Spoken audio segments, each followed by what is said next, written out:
আওয়াজ হবেই না। পুলিশে জিহাদি আসলে কমিটিরও গ্রেফতার করবো, হুজুরেরও গ্রেফতার করবো।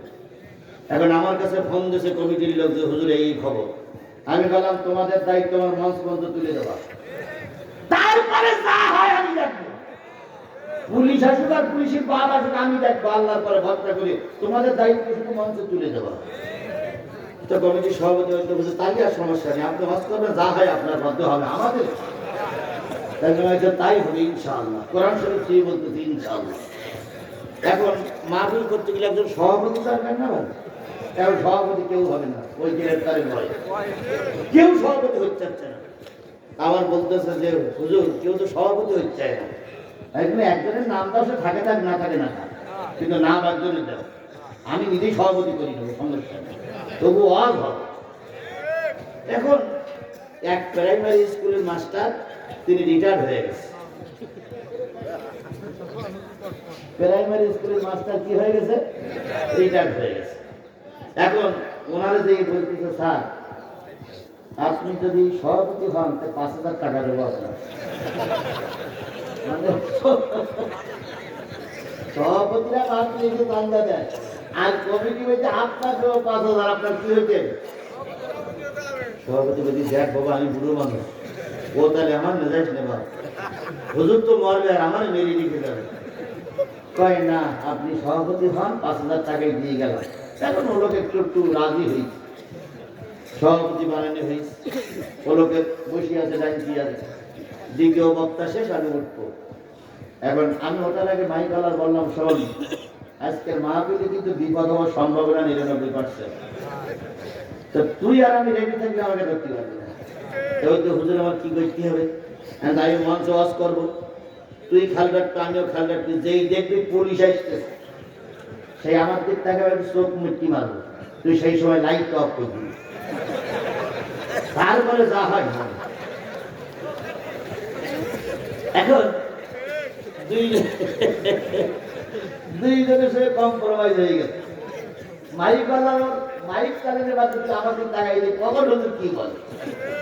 এখন আমি উঠলাম, সভাপতি গায়ে হাত দেবেন, চিন্তার কোনো কারণ নেই, আল্লাহ হুজুর কি করবো, হয়ে যখন পড়িস চালান দেখা যাক কি হয়।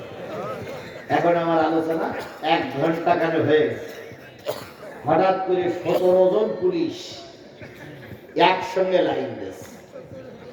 আমার আগে সভাপতি দেখে বলছে হুজুর হুজুর হুজুর পুলিশ। বসে কয় না হুজুর ওরা আমার ভাবে হুজুর, বসে তুই দেখা যাক কি হয়। এখন পুলিশ আসতেছে, 17 জনের মাথায় 17টা হেলমেট পরে আসতেছে। সিঁড়ি এখানে এসে 2 পা নিচে সিঁড়িতে আর 2 পা উপরে সিঁড়িতে, যেই না তুলেছে অতি সাহেব, আর পিছনে আসতেছে আরো 16 জন। আমি মাই কালার একটা চোখ মিষ্টি বললাম, ও দেশে লাইট অফ। আর একটা কথা বলে যে মালিক আর গাই গরু যদি ঠিক থাকে তাহলে যেখানে সেখানে কাজ করা যায়, এটা কথা থাকে না। এখন আমরা তো ঠিক আছে, ওরা পারবে না। এখন যেই বলেছি চোখ মেট করে লাইট বন্ধ করে দিবি, আমার আর আলোচনা করে এখান থেকে পিছনের কাপড় ছিঁড়ে ওই পাশে দিলাম। শিবির আর ছাত্র দল 2 দলে মিলে মাহফিল করে, শিবির আর ছাত্র দল পিছনে দাঁড়িয়ে আছে। আমারে ধরি উঁচু করি ওরা ভো করে চলে যাচ্ছে, হুজুর মাহফিল যেখানে যান আপনি তো বাসে। এখন আমি এই পরে যেই লাভ দিছি সেই মাইকওয়ালা লাইট দিচ্ছে। পুলিশ আস্তে আস্তে সভাপতির বলতেছে হুজুর কই, একেতে ভয় লোকের খবর নষ্ট হয়ে যাচ্ছে, আর ওই লোকের তো হুজুর কই। সভাপতি তো হুজুরটা এই জায়গায় ছিল।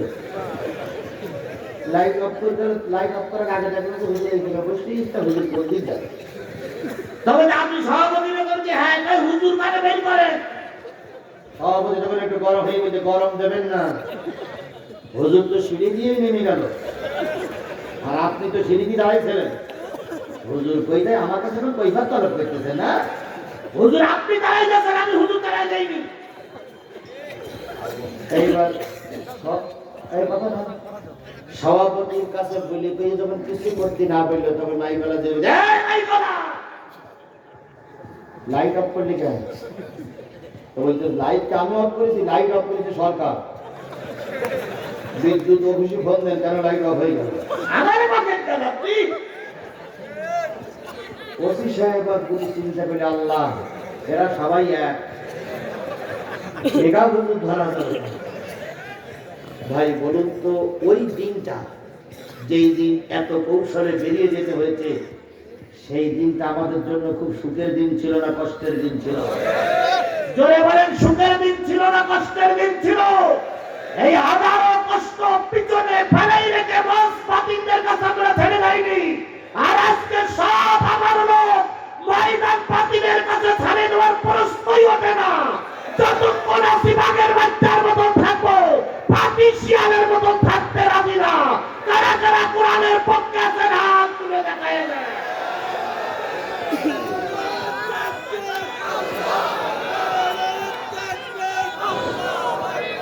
সুতরাং আমার বক্তব্য হলো, শোনেন, আমার বক্তব্য হলো, যদি দেখেন যে আপনাদের লাইন খারাপ হয়ে যাচ্ছে, ছোট একটা চিঠি লিখবেন, এমন জোরে দৌড় দেব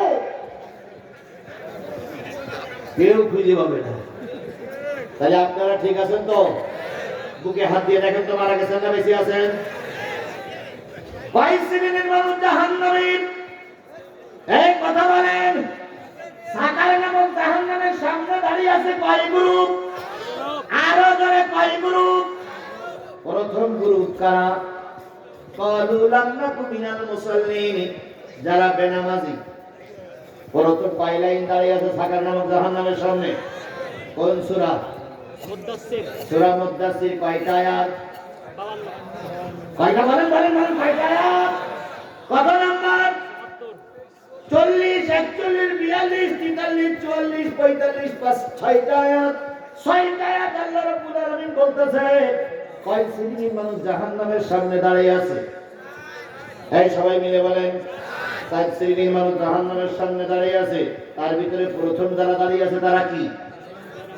ক্বালু লাম নাকু মিনাল মুসাল্লিন, আমাদের দোষ হলো আমরা কি করতাম না, নামাজ পড়তাম না।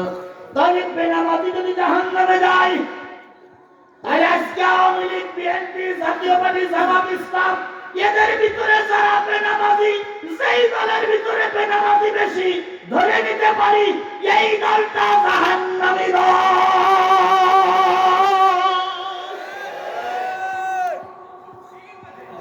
ঠিক ছাড়া বেটি করতে হইল, ঠিক হয়েছে, ঠিকই তো আল্লাহ করেন কি বেটি বলবে। এবার আসুন, যেই দলের ভিতরে বেনামাজি বেশি সেই দলটা কেন জাহান্নামী সেটা আমি বলে দেই। বলুন তো, আগামী নির্বাচনে জাতীয় সংসদে এমপি পদপ্রার্থীরা কতজন পাশ করলে সরকার গঠন করা যাবে? কথা বলেন। 145 জন যদি পায় তাহলে সরকার গঠন করা যাবে না। তাহলে অর্ধেকের বেশি যদি সরকার গঠন করতে গেলে এমপির প্রয়োজন হয়, মসজিদে সভাপতি নির্বাচন হবে, মুসল্লিদের অর্ধেকের বেশি যদি ভোট দিলে সভাপতি নির্বাচন হয়, মাদ্রাসার কমিটির সভাপতি হবে, সমস্ত কি বলেন অভিভাবক বৃন্দরা যদি অর্ধেকের বেশি ভোট দিলে সভাপতি হয়, যেই দলে অর্ধেকের বেশি লোক বেনামাজি, ধরে নেবেন ওই দলটা জাহান্নামী দল।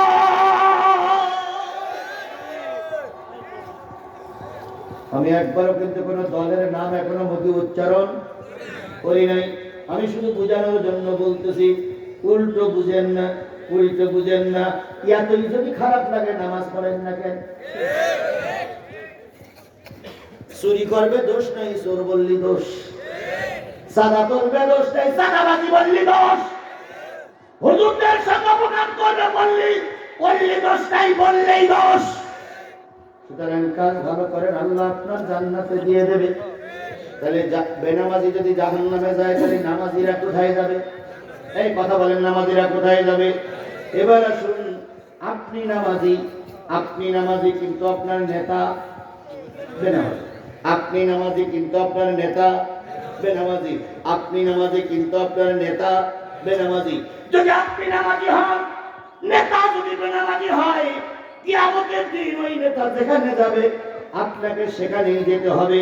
যদি বাংলা ওয়াজ করে যায়, তাহলে আপনারা কালকে গন্ডগোল বাঁধাবেন না। কোরআনে যান, সূরা বনী ইসরাঈলের 71 নম্বর আয়াত। হবে সাহেবরা, ইমাম সাহেবরা।